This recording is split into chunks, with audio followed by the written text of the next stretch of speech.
Welcome to the Coming Home Well Military Aviatrix podcast. I'm your host, Liz Booker. I'm a retired U.S. Coast Guard helicopter pilot and writer, and I promote books that feature women in aviation as literary aviatrix.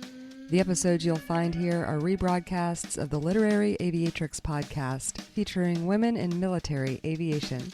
Visit the Literary Aviatrix website to search and find books featuring women in aviation in all genres, for all ages, featuring all kinds of flying from across aviation history. Hello and welcome. I'm Liz Booker, Literary Aviatrix, and today I'm so excited to talk to two guests, both of whom are former Army Apache helicopter pilots, and they are the author and illustrator of a fun new picture book, Be Something Epic.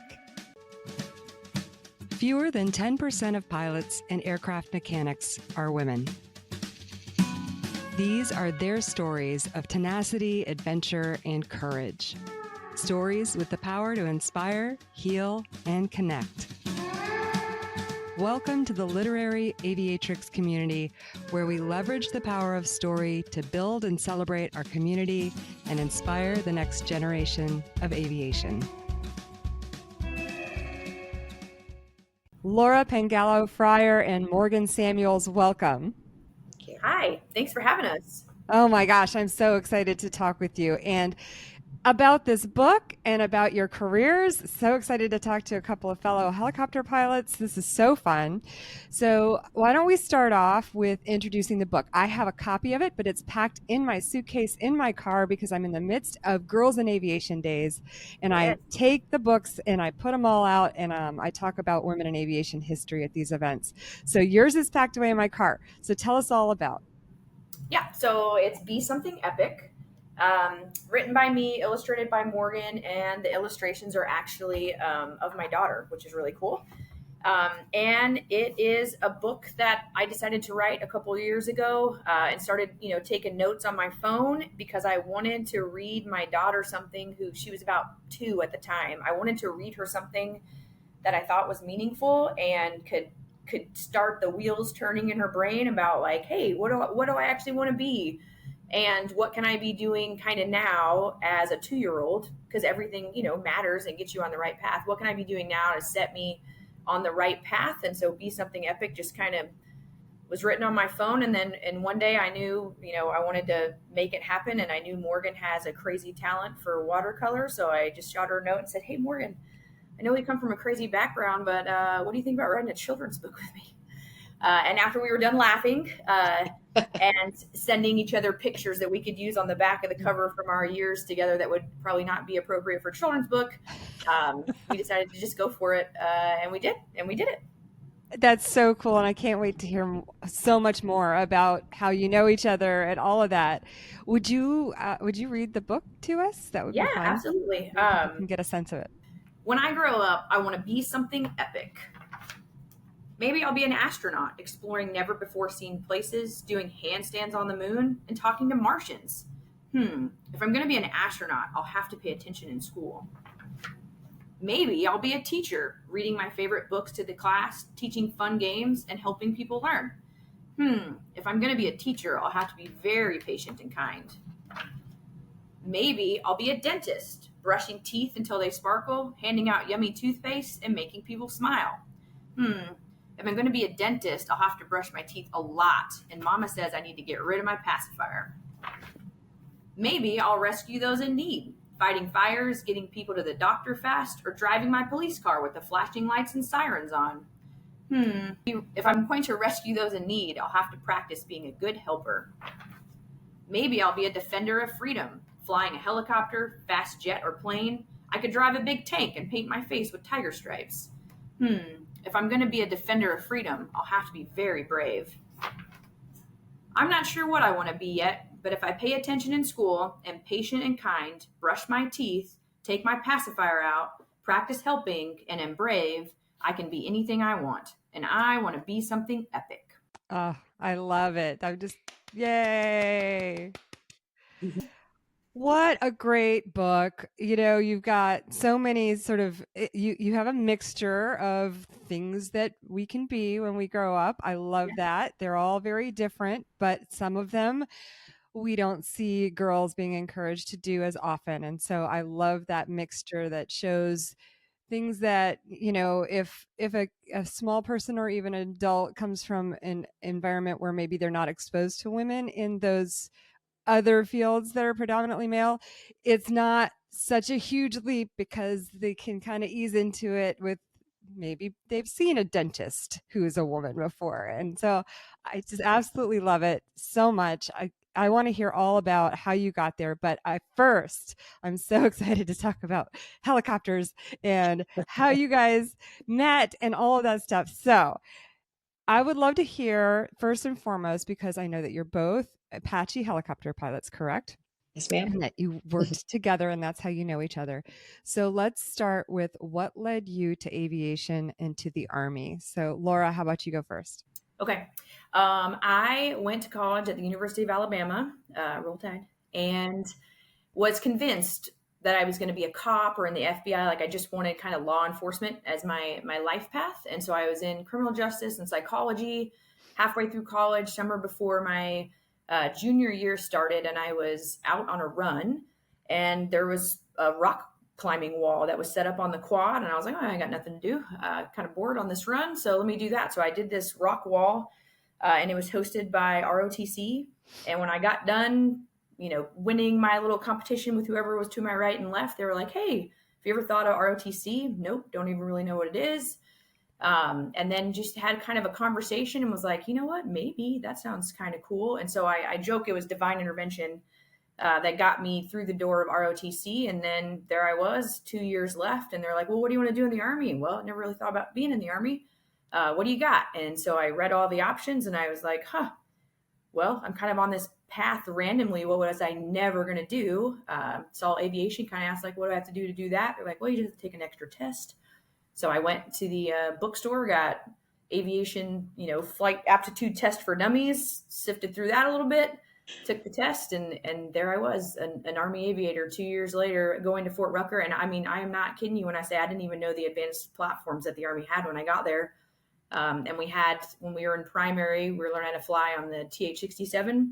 They had like an aviation day where they lined up all like the advanced airframes. You can go out there, get a corn dog and see all the aircraft. And I walked past like the Black Hawk. I was like, that's cool. I walked past the Chinook and was like, dang, like stood there for a while walking in and out. And I was like, that's cool. And then the Apache was the last one. And I mean, it was definitely love at first sight. And I was like, I don't know what it is, but I have to fly it. And then 20 years later, here I am. That's so great. Oh my gosh. How about you, Morgan? Mine's a little different. First off, hi. Hi. So I always wanted to be in the Army when I was a little girl. Wow. It was something I always wanted to do. Growing up in San Francisco, I wasn't really surrounded by a lot of people that I knew in the military. My grandfather had fought in World War II, but it was something I was always fascinated with. And when I was in high school, well, I always wanted to, and I knew I wanted to be a pilot I wanted to be a fighter pilot. That was kind of like the dream, Top Gun, everything. And then when I was in high school, there was a movie came out with Meg Ryan where she was a helicopter pilot in the military. It was Courage Under Fire. Right. It was something I'd never thought of before, flying helicopters for the military. And so I kind of decided that that's what I wanted to do. But my parents, who always support me, I was looking at enlisting and they said, if you want to go in the military, let's, get you to college first. And so I ended up starting off in Santa Barbara for a year, and I went and did a couple of study abroads. I was living abroad in Germany at the time of 9/11. Oh, And wow. I kind of, at that point, realized that I was ready to go back and join the military, but I hadn't finished college yet. So I went back to the States. I signed up for an ROTC program at the University of San Francisco. And I went through and finished my ROTC, and I took the aptitude test as well, studied for that with the goal of becoming a pilot. And I was probably the happiest day of my life is when they read my name, where I was going, and then I got, aviation, and I did a little dance and went to flight school wanting to be a Black Hawk pilot. And then kind of like Laura, they show you all the different aircraft, they show videos, and the biggest video that pumps you up is the Apache video. Nobody really cares about, bringing people and mail and whatnot. It was the Apache video that really kind of hit, and I was like, that's what I want to do. That seems pretty sweet. So that was kind of my road. And then Laura and I met, I think like the first day or maybe like a month into flight school. Oh, is that right? Yeah. Yep. Oh my gosh, that's amazing. So I you think we guys actually went through been flight school together. How many women were in your cadre or I don't remember any in cadre. No. There was a handful of us. I would say in that, the 2005, that's our year group at flight school at that time. I would say there's probably at least 10 of us Yeah. Okay. going through in different classes, different platforms. But I do remember looking up just the statistics of female Apache pilots when we started off. And I think there was in the entire U.S. Army 54 Yeah. when we went through, or somewhere around there. There really weren't a lot of us, but Yeah. No. And then our first assignment together, I would say we didn't like solidify our friendship in flight school, because I quickly found out that because I randomly fell into this and never thought about it, that I was way out of my league. And so I spent most of my time in flight school, like in the library studying, trying to survive. Good for you. Yeah. But we both got assigned to Korea, to the 2nd Combat Aviation Brigade as our first assignment. And I would say we are now lifelong friends for sure. Oh, that's Yes. awesome. And we lucked out because we had Korea together, and then we both were stationed in Germany together. Yeah, we So- had our company commands at the Oh, same time, yeah. same place. So we've known each other for, gosh, A long time. That is so cool. That is so cool. So tell me, I mean, if you lined all the Army helicopters up for me, I would pick the Apache. So tell me what's special, or for anybody who doesn't know, tell us some of the cool, fun facts about an Apache. So it's the Army's premier attack platform, really only attack platform if we're talking aerial. And so I would say, like, not to throw hate, I would say every aircraft is awesome in the Army.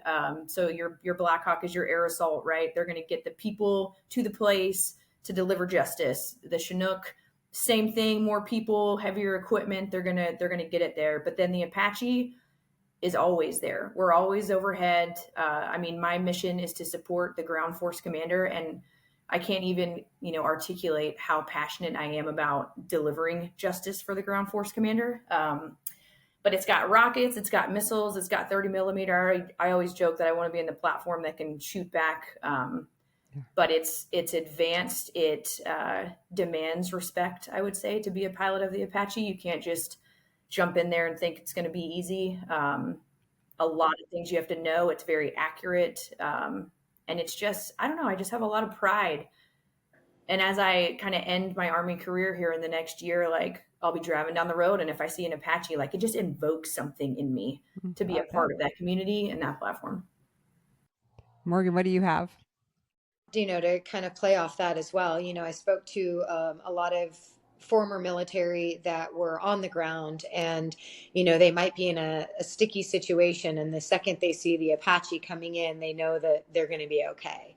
And I think that's just a really wonderful feeling, to know that you're making a difference in a battle, and that you are there to protect and serve, and that they're looking to you. And I think that's just something that you don't get in another platform. I mean, medevac is also another wonderful thing that the Black Hawk does, but bringing justice, as Laura said, it's just, there's nothing like that. And to know that your presence is going to make a difference to those that are on the ground.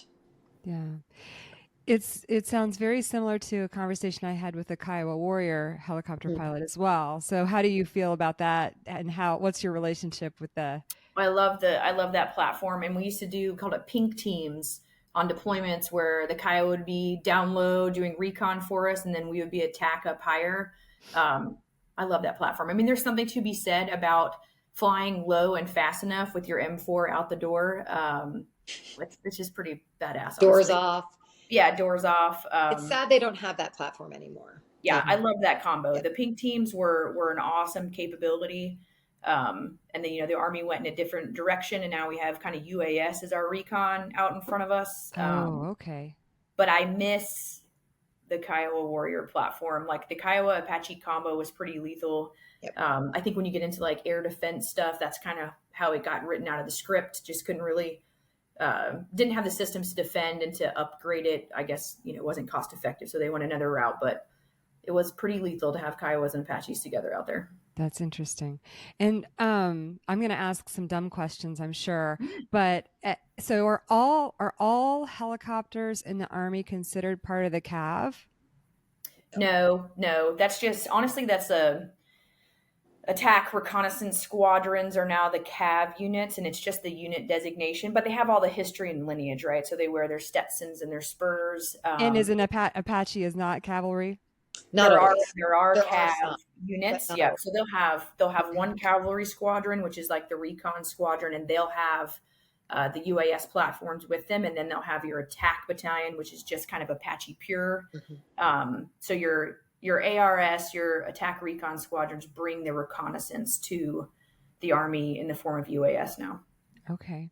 And so what kind of missions were you on in Korea, as much as you're allowed to You talk? are going to love our mission in Korea. So our mission in Korea was to interdict North Korean soft vessels off the coast. Oh, So my job. would, yeah. Actually, the most terrified I have ever been in an aircraft is we would fly at night under the infrared, and you couldn't be higher than 100 feet off the deck.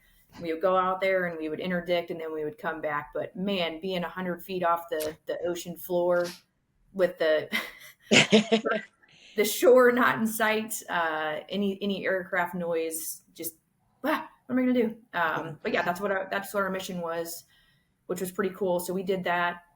I think we were over there for 2 years the first time. I went back a couple years later, but yeah, that was our primary mission, was overwater attack on the It's so Korean. funny. I've told this story a few times on my podcasts, but so a third of the Coast Guard's pilots come from other services, and most of the helicopter pilots come from the Army. And so I flew with lots of former helicopter pilots, and I had this one sort of duty day rotation with all these flights with a brand new Army like retread. He had just joined the Coast Guard. He had just gone through the aircraft training, and we were assigned a mission to go up into the mountains north of San Francisco on a salmon spawning like Interesting. survey. And so we were flying in a valley, right? To get up this river and look down. And I gave him the controls, and I'm like, yo, man, like, what are you doing? We're too close to the mountain. Like, Yeah, get away. Like, I'm terrified. It's going to come out, reach out and bite me.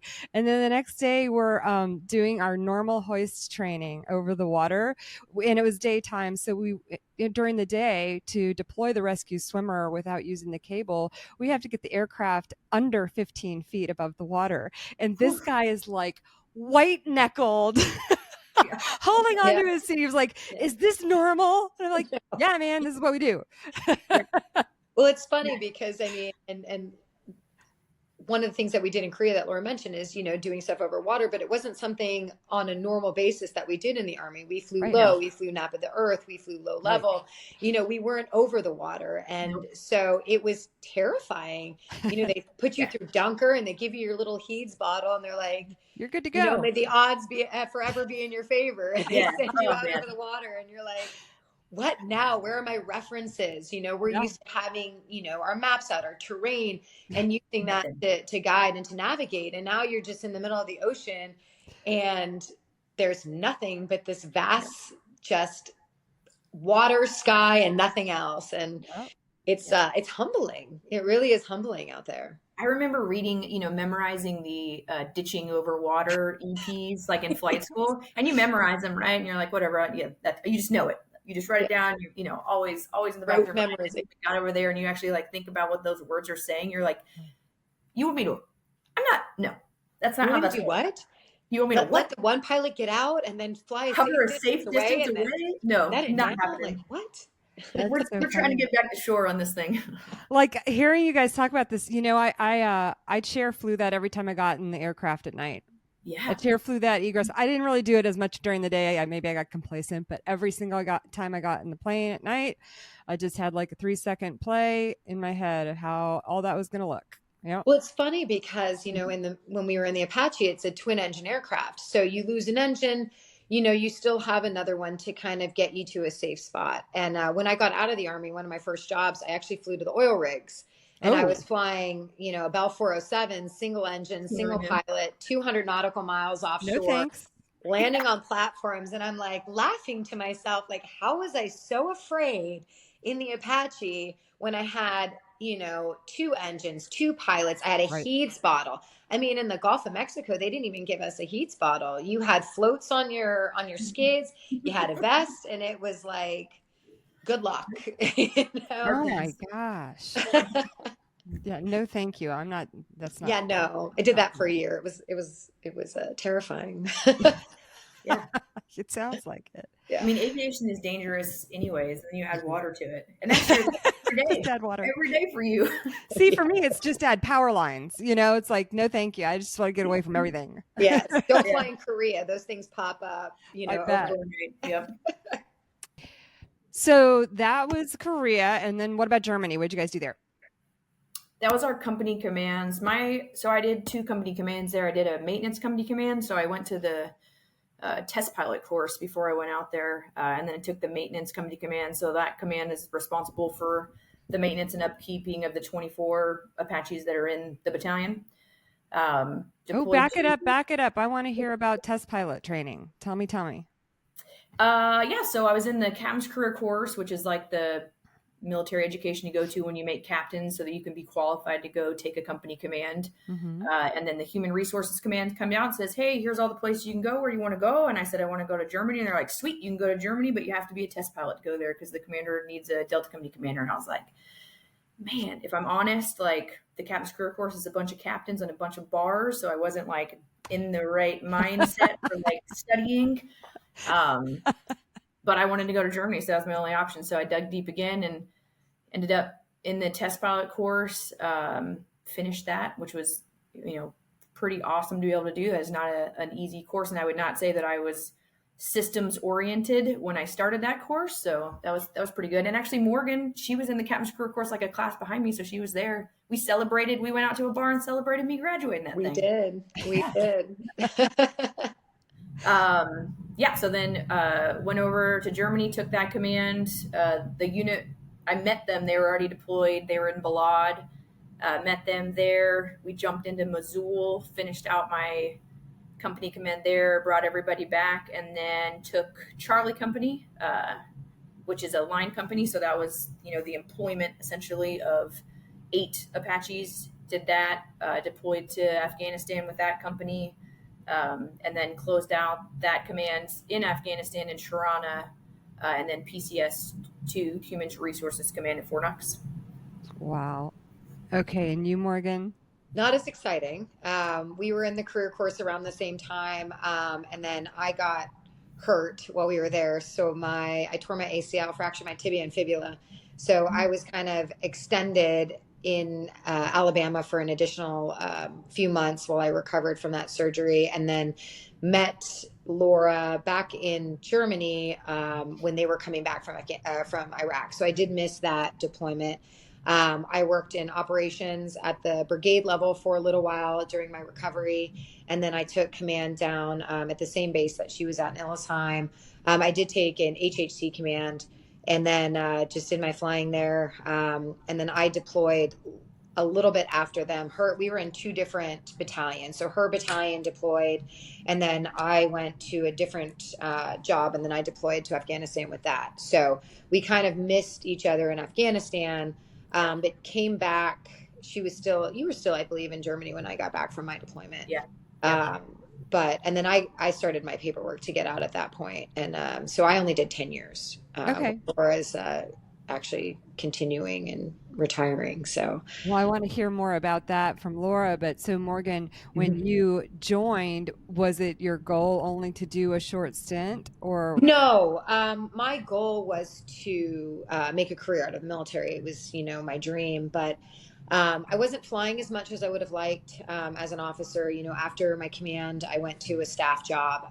So I really wanted to keep flying. I did actually try twice to drop my warrant officer packet just so I could, leave the officer side and get some more flying in. Is that a thing? You can. It was back then, they were so short on warrant officers that they were allowing it. And then it started to slow down. And kind of around the times that I was putting my packet in, they just didn't have the officers. And so when it got denied, I decided to put in my paperwork just to get out because I wanted to continue flying on the civilian side. Would you get paid as a warrant then? Oh, Yeah. so you would take a pay cut, a rank cut? Yeah. Just Yeah. resign your commission to be a warrant. Yeah. Wow. I'm a Okay. quality of life person, though.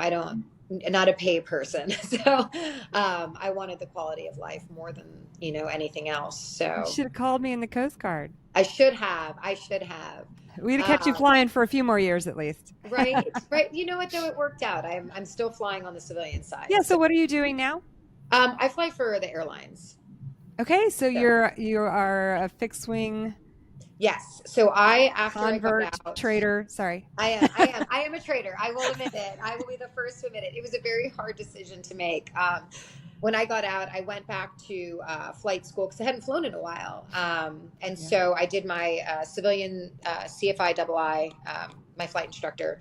And then I went and flew in the Gulf of Mexico for a little while. And then I got on with this amazing organization called RTAG. It's a aviation charity that helps. It started off helping military helicopter pilots transition to the airlines. And so I'm actually about to go work a convention for them coming up in October. Fabulous organization if anyone wants to stay in aviation past their military career. But I got with them, and at that time they were hiring for the regionals. So I went over and I did all my you did tours at Mount Rushmore. Did tours at Mount Rushmore for a summer. Yeah. He's got the most fun story. Yeah, it was really neat. It's beautiful flying out there, but I was only there for about 2.5 months. Yeah. But it was really beautiful. And then did the Gulf, and then I did my fixed wing training. That was a hard choice to make, but on the civilian side, there's just a lot more opportunities for airplane pilots than there are for helicopter pilots. Right. And so I did that. I flew cargo for a while for an ACMI for Amazon, and then I'm not sure I'm allowed to say I'm at a major airline now. That's cool. 737. That's so cool. Yeah. Well, you're the first person I've talked to. I've heard of RTAG after I retired, and you're the first person I've talked to who took advantage of that organization. So thanks for giving the plug for that. Yes, that's really cool. And I can definitely, it really is a wonderful organization. They're not just helping military pilots now; they're also doing helping out civilian pilots as well. But it does do a lot for transition. Not even just helicopter pilots; they're helping out. Just regular soldiers that decide they want to go into aviation. Oh, so cool. Very good to know. That's Yeah. cool. And so, Laura, you stuck it out. You're still in. Tell us about that journey. I am. So, finished up in Korea or Germany, went to HRC. It's like assigning aviation captains. I did as an You were a assignment detailer? officer. Yeah, I was one too. So Yes. in the Coast Guard. Hated or loved, depending on who you talk to. Yeah. I lost a quarter of my friends every year. Yep. Yeah, for sure. Yeah, you know the drill. Then I got kicked back out. I went and taught the captain's career course for a year, and then I went to the majors military education course, and then I went back to Korea as a field grade officer. But when I say I love attack aviation, I'm super geek. I'm a doctrine nerd. I love employing attack helicopters. So I had a great time there, and that's kind of where my journey as an author began, because I was the battalion operations officer and executive officer, and then was chosen to be the brigade operations officer, which is like a dream. Now I get to employ every aircraft the Army has. And I love Korea because you're forward deployed. So the things that you're not really doing CONUS, you're getting to do there because you got to be ready. So I was having a great time, went and got a flight physical like you do because you're a good aviator. And I'm on my way back to the office, and my flight doc calls me and is like, Laura, you're pregnant. Surprise. Say what? So not ideal, right? Brigade S3 pregnant. I have a similar story to that too. I was convinced that there wasn't anything that I couldn't do pregnant. So I got riding around in Humvees, Kevlars, my gear not fastened because I'm huge. I joke that like my daughter ate more MREs than most lieutenants before she was even born. And so stubborn that I was getting ready for the 2nd Infantry Division mill ball when my water broke, and it was not ideal. And I actually took a Army medevac helicopter ride to go have my daughter. Yeah. So I was not prepared at all to be a mom. I will say that. Like I didn't read the books. Like I was still doing attack aviation things because I was so convinced that that's what my life path was. And I do tell people that when I heard her cry, like I had a functional shift in my person, like change of mission kind of thing. But so there I was, right? Still the Brigade 3. I spent an absurd amount of money on a Korean nanny so that I could work from 5 a.m. until midnight to close it out. But it was kind of during my journey as a mom, I don't have any nieces and nephews. Like I've never really read kids' books. So, that's kind of how it started was I'm getting these books to read to her. I'm like, what is this garbage? What am I reading? Like, is there no book out there to like empower tiny humans? And I probably have like way too high expectations of what like my 2-year-old can achieve, but I just didn't find what I was looking for. And that kind of sparked the interest. The first book I read that kind of like shot me into this, and I'm blanking on the author, was I Like Myself. And it's a rhyming book about liking yourself just the way you are and not caring what other people say. And I was like, this is what I'm saying. This is a good message. I like this message. And it kind of sparked me so I was just writing books on my phone and just all kind of came together. Honestly, I just wanted to do it. Me and Morgan we're not authors, I would say. We come from a crazy background. Now. Yeah. So we kind of just, we tried to do it all kinds of different ways. I think probably every author will tell you like, oh, I have regrets and how I did it. And if I would have known more, I would have done it differently. So we struggled through our hybrid publishing journey together, but it's out now. And we want to make it bigger, right? We want to be something epic aviation and just all the different ways that you can be an aviator and what careers you can have. My husband is a retired Air Force officer and now a cattle rancher. So I want to do be something epic, agriculture or farming, all the things. So we want to keep it going. But the journey definitely started from me being like the most unlikely of mothers and just kind of reading children's book for the first time, thinking like, well, we can do better for our kids. That's so great. So you wrapped up that tour, you were a mom, and so like, where are you in your career journey now? Yeah, so I finished up my time in Korea, then I went to NORTHCOM in Colorado Springs, Peterson Air Force Base to get my joint credit. And then I competed for battalion command, simultaneously got picked up to be a professor of military science at Auburn University. And so I deferred my battalion command to go to Auburn just to kind of try that out, which is kind of funny, right? When I got the news Auburn, I spit my coffee out on my screen because I started at Alabama. Yeah. So I deferred command to go there for a year. And when I got there, honestly, I just found the job to be so rewarding. The cadets, they just motivate me every day. They're not jaded. They're just hungry to be in the Army. And they love the Army as much as I love the Army. And I found that to be enough, if that makes sense. Oh, yeah, absolutely. And my daughter is about to turn 6 in October, and my now son is about to turn 4 in October. So it just seemed like, for me, the right choice was to decline command and ride it out in ROTC. So I'm currently the professor of military science at Auburn University. And this is my 3rd academic year that I'm in, and I will retire December of 2025. So, woohoo! As an 05? You hear me. Yep, as an 05. You go, girl. That's awesome. Good for you. I'm either super excited about it, or if you catch me another day, I'm crying in my car. Because yeah, it's okay. You're going to be okay. The transition. You're going to be okay. I promise. Yeah. But that's where I'm at. That's so great. What a great story. And so much about, having children on active duty at times when you weren't planning to. And even I have 3 children. One of them was planned. And even when it was planned, it was still a challenge. I was flying operationally when I had her. So like, I get it. And I think that'll resonate with a lot of people, to be honest with you. Yeah, it's definitely I don't know, it's just you got to navigate it, and everybody's so unique in what resources they have, if they have family close. I mean, just the cost of childcare is definitely more than you make in some instances. Oh yeah, I spent more than I was making for quite a while. Yeah, for sure. And so you talked about having the inception of this idea, and so talk about how you decided to team up on this, what that conversation looked like. So Morgan, you know, she kind of downplayed her journey. She's like the fearless person in this relationship, honestly. Like I stayed the grind. Like I was never going to get out of the Army. And Morgan was like, you know what? I think I want to do something else. What I think is terrifying, especially at the 10-year mark. Yeah. Oh yeah. So then, you know, she's flying helicopter tours at Mount Rushmore. She's flying to the oil rig. She was actually going to join the Australian military at one point. I mean, she also speaks multiple languages. Like she's fluent in German. She's just an incredible talent. But on this journey, at one point, she was traveling the United States in a van, and she was selling art. She decided, oh, I want to be an artist. So she was doing amazing watercolors. And like she would draw the aircraft and paint it. And it was like too standard on the aircraft.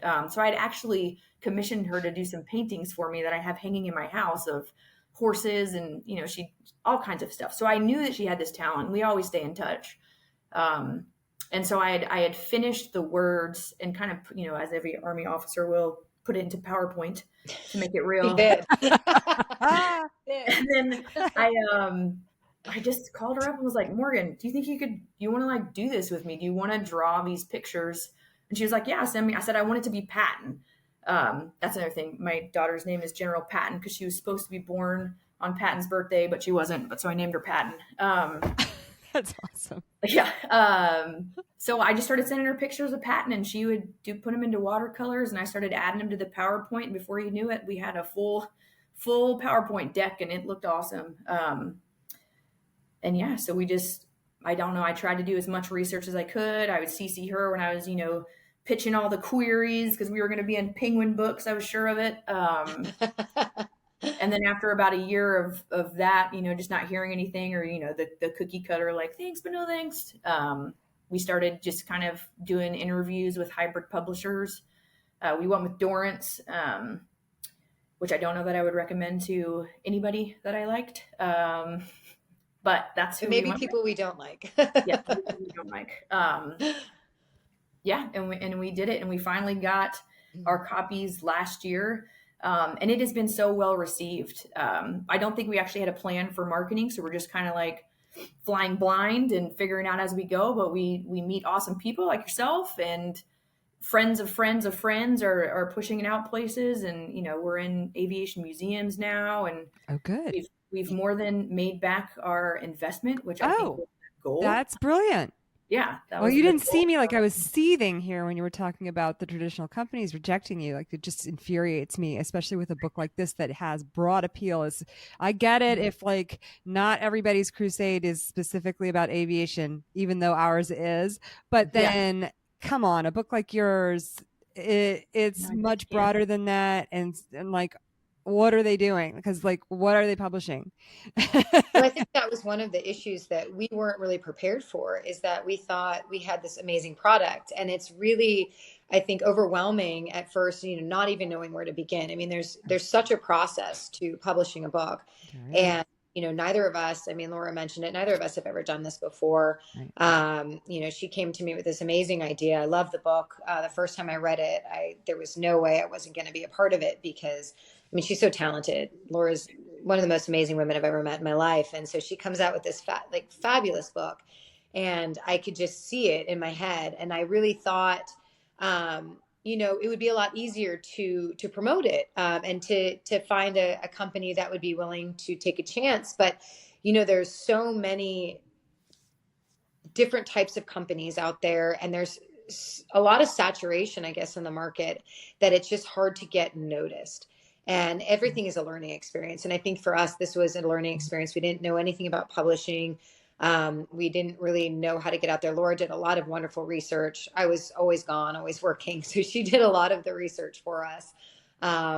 in that sense, companies in general, and like how you even go about trying to promote something and get in contact with these, different agencies, because there's not really a guideline out there of how to navigate the process. And Laura was wonderful. She did a lot of great research. But for us, not really knowing what to do or where to look, it was really hard. And Laura had mentioned, we don't have like a big Instagram following. We're not out there, Yeah. so nobody knows who we are.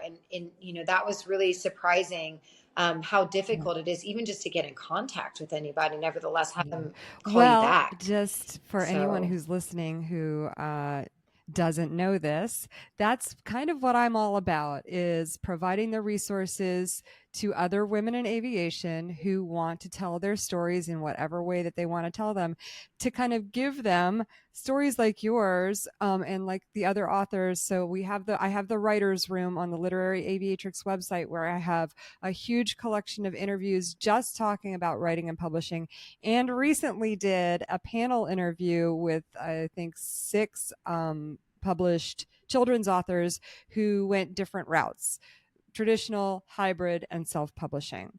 So let's talk a little bit more about that specifically. So Laura, you kind of alluded to, you found this hybrid publisher. You no luck with the traditional publishers, and I've already said my piece about that, about how irritating that is. But hybrid publishing is a great option. You say it sounds like you didn't have a great experience with yours. What did you guys learn? What advice do you have? No. We narrowed it down to 2. One was out of the UK, and they were about half the cost of Dorrance, who we went with. And I think the biggest thing that I would want to say for people pursuing hybrid, is talking to the company. I felt like we were falsely led to believe that like we had this product and they were going to help us like turn it into the book, design teams, just really good with formatting, and they were just going to make it this awesome product. And honestly, what we really got was they put my PowerPoint slide into a book, and nothing else, with like, to me, crude font. Just it wasn't the touch that I was looking for. I felt like I did it all for them, and then was kind of hamstrung, with the number of pages. It led to a couple of like not so pleasant email exchanges of how I didn't want my 10-page book to have 30 pages, 20 of them blank, because that was the cookie cutter book they wanted to do. Then I got my cover. I got my first book, and there was typos that were new. Like, instead of when she grows up, it was when she groups up in the back. And I'm like, oh, and then my with gosh, the illustrations. And the illustrations too. changes. So they asked for, for me to send photos of the illustrations. So I took them outside so they'd have some, like, lighting, because my house is pretty dark. And I took them on my iPhone, and then I sent them, they asked for the original artwork. So I sent them the books of artwork, and they used the cell phone, iPhone photos that I took, which, and I was like, if I would have known that you're going to use the photos that I'm sending you, because if you're asking for the original artwork, I'm thinking you're going to take professional photos, you're going to vector them, you're going to make them, fit the page. I mean, you could see potentially shadows, if there was a shadow in my photo, because I wasn't taking the picture for it to be the picture for the book. And if I knew that, then I would have used a better camera. I would have sent them in to be vectored. I would have had them done where, they erase the background. I mean, you can see the watercolor paper in the background. And so stuff like that to me, after I worked so hard on those paintings, was very frustrating. Especially after sending them the original artwork. If you're going to take it, I'm thinking you're going to take it and do something with them. So, And then when we got, 100 copies was the deal with our publisher, which is pretty good, right? We could sell these 100 copies, and that was going to make us back half of our money if we sold those. We needed to sell 200 copies to break even, but we got the first 100 copies. 50 went to Morgan, 50 to me, and the pages were not cut; they were glued together, and they would tear the pages. Oh, wow. They would tear if you tried to like pull them apart. Just very poorly. So just kind of frustrating. And now if I have I try to do a lot of events. I try to go to museums and schools and do book readings just to kind of get the word out there. And we're talking 2 months. I actually had to 911 Morgan and was like, can you overnight me? I need 9 more books. I just sold 20 and I only have 11, and I ordered them 2 months ago and they're still not here kind of drama. So I would say, especially after looking at the Hilo girls and the product. Good. Okay. I was going to ask you what the way forward on this is. That's great.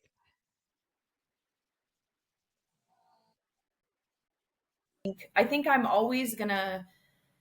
Honestly, I have about 12 other books written that I've done nothing with that I want to keep going with. One is also Aviation, it'll be Helicopter Mom. Oh, I love where I it. kind of like hover into my daughter's mind to help her make good choices. Talent. So I want to move forward, and when I retire, I'll have the time that I need to dedicate to it. But we will be using a different publisher for sure. Very interesting. Well, thank you guys for sharing that story. It's, Yeah. it's important for all of us to learn from Yeah, our if I would mistakes have as watched well. this podcast before doing it, I would have, gone Yeah. a different route for sure. Yeah, exactly. And we want to make sure that our ladies, we have so many great ideas out there and so many great books now. I mean, yours, it just adds to a collection. I just wrote my submission for the Women in Aviation International's Aviation for Women magazine. I write their column, the Authors Connect column, and I did a huge list of great picture books that came out Yeah, basically in the last year, yeah, that gosh, I wish these existed when my daughter was young. for sure. I was looking for these books, and so yours just is a huge, wonderful contribution, and I know you're going to contribute so much more with your future books as well. I I cannot can try. wait. Thank you. I Thank you. cannot I really wait. appreciate it. And Morgan, what are you going to do with this art besides illustrating picture books? Tell us a little bit more about that. Yeah, so I never really did artwork in my life before. And so when I got out of the Army, it was with the intention. They had at the time this thing called the Overseas Lateral Transfer Scheme, where they were taking U.S. Army helicopter pilots, and you can go get dual citizenship and fly for the Australian Defence Force. And so I had gone through the whole process, flew to Australia, did the interview, got the job. But the process took about a year after you get the job because you have to go through immigration. And so during that time, I went back to the States. I was staying with my parents, and I was kind of bored. I was traveling and having some fun. I did some overseas trips, hiked the Inca Trail, had a great time. But most of the time I was just kind of sitting around and I didn't really have a lot to do. So my mom and I went to one of those paint and wine classes, and we had this like fabulous time. And so we went to Michael's and we bought canvases and paint and all this stuff. And we went outside and we tried painting on our own, and it was a disaster. Like, if I could show you the picture that I painted, I mean, it was the ugliest thing you've ever seen in your life. And I threw it away because I was so humiliated by it. And so what I did is I started looking at artwork and just copying it and trying to see what they did. And, so I'd find a picture I like and I would look at it and I'd try to, recreate it. And I was doing that a lot. And then I started getting my own ideas. And then I started to kind of venture off, maybe do a little bit of what I could see, and then add my own little touch to it. And it kind of all turned into me starting to create more original work. And I was having a great time. And right before I was supposed to move to Australia, things weren't working out. I was going to go fly the Tiger, which was their version of an attack platform in the Australian Defence Force. And they deemed it combat ineffective, and they were going to scrap the program. And I didn't really know what that meant for me. And so I pulled my application about a month before I was supposed to leave. And then I went into this spiral of, oh my gosh, now what? What am I supposed to do? Yeah. So I didn't know what I was going to do. So I was like, well, I'm just going to go on an adventure and just see where it takes me. So I ended up buying a van, and I took out the middle seats. I put like a OtterBox, not an OtterBox, so like Gorilla boxes in there. I made a bed in the back, and I just hit the road, and I was going to go visit some national parks. I put a bunch of my artwork on t-shirts and mugs, and I filled my car up with, G clays of some of the artwork I had done and t-shirts and all the stuff. And I hit the road and I started driving around the country looking for art shows, visiting national parks. I had no money. I was eating a lot of top ramen. I was traveling with a dog that I rescued. Her name was Amelia. And just kind of living the van life, trying to figure out what I wanted to do. And I was painting.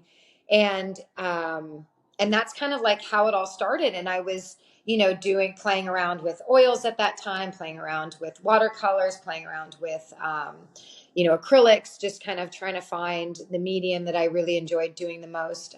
Kicked out oils way too long. I'm very impatient. Um, so, and that's kind of how the whole artwork, part of my life started. And it was while I was living in the van, I came across, I was in the Grand Canyon and I saw helicopters flying and like, wow, I miss this so much. And I realized that I wanted to fly again. So that's kind of how I found my way back to aviation. But then I've just kind of kept painting. I actually have a painting I've got to go pick up. This one is a copy. I found this gorgeous photo of a horse when I was in Park City, and I wanted it, but it was like $20,000. And I was like, I'm just going to paint it. So I painted it. So that's actually what I do now. I just kind of do it as a hobby.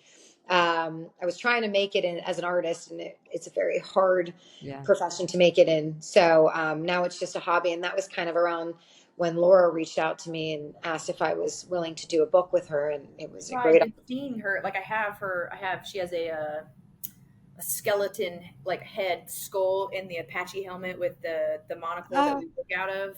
So I had that on a tank top. She drew like an elephant for my daughter. And then I commissioned her to do a horse picture for me. And I was like, this is going to be perfect. Well, I need to do that. I'm better now. I have so much to say. Okay. First and foremost, the whole idea, like I just got a text from one of my buddies who I flew operationally with at my first tour, and he took a break from aviation for a while. And now he's flying tours in the Grand Canyon to just get like some proficiency back, because he's looking at maybe doing some life flight stuff. And I'm kind of like, am I jealous of that? I might be a little bit. I'm not sure.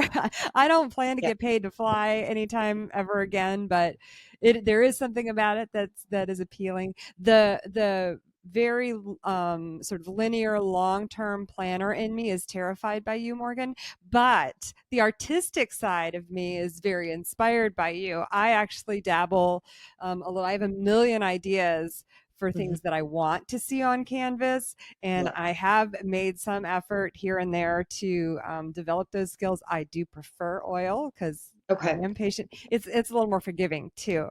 But I also wanted to say, so you're a huge inspiration for like all of those risks that you took. You really are. You kind of like, I'm living vicariously through you just listening to you talk about it. So I love it.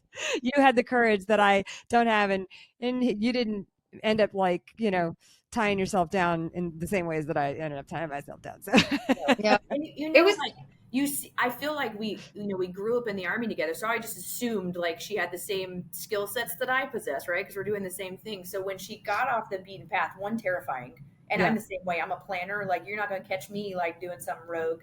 And she took it to just levels you would never even possibly believe that she could do. And she's so talented. I mean, I remember being in Germany, and I took German in college. I, sling a little Deutsch, but I mean, you go somewhere, she's like fluent, and you're like, I had no, like, one, I've been with you for the last 6 years and I've never heard you speak German, so you're not practicing. And here you are speaking fluently. Why do you know German, Morgan? Tell us. So, funny story. When I was 17, my high school basketball team went to New Zealand and Fiji for a summer to play basketball. Okay. And on the flight back, there was a German soccer team. And I can sleep on a plane now, but back then I could not sleep on an airplane. So I'm on this 30-hour flight, and I am bored out of my mind. And so there was one of the soccer players. We just started talking, and we became pen pals. And for the next few years, we were pen pals. And then I was going to school in Santa Barbara. Wasn't really a fan of Santa Barbara itself, and was kind of looking for something else. and I found a study abroad in England, and I was like, oh, what a great idea. So I moved to England, did 6 months in Cambridge, studying like history, European history, British history. Loved it. I love history. And then I wasn't ready to move back to the States. So I swapped schools to a school in San Francisco, and that was going on a trip to Italy the following semester.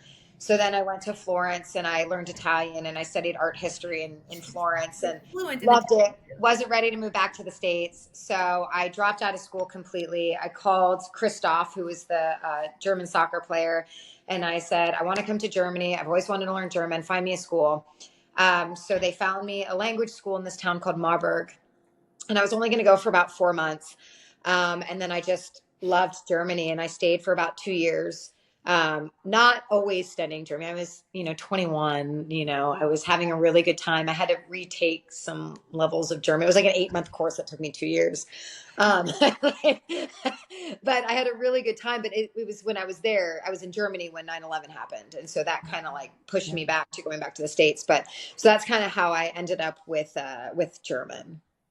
Man, you too. I feel so privileged to have gotten to meet you. It's so exciting. I know Cody Bogart is the reason that we connected, right? Because you guys were up at Fort Novacell. Yep, Fort Novacell. Fort Novacell, formerly Mother Rucker,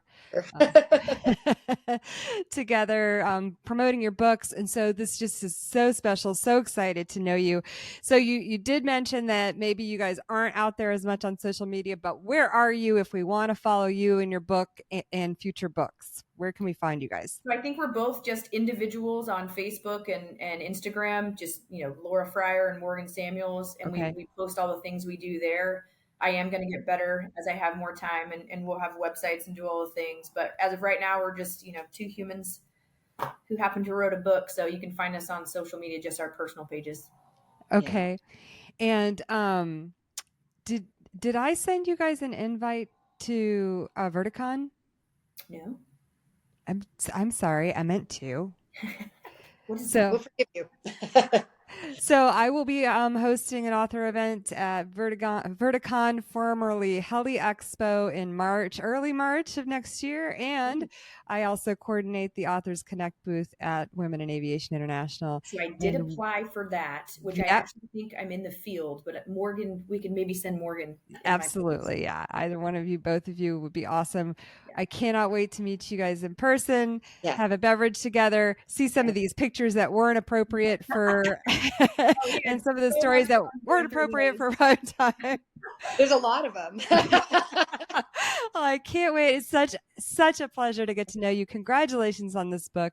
I know it's going to inspire some young people. It's and for all of the self-criticism that you gave and the concerns about the publishing, the copy that I got is beautiful, and I'm proud to display it at my Girls in Aviation events. And so I'm really excited to just see everybody get this book and for things to take off for you guys. Awesome. We appreciate Thank you so much, Liz, for having us. This was so much fun. This was fun.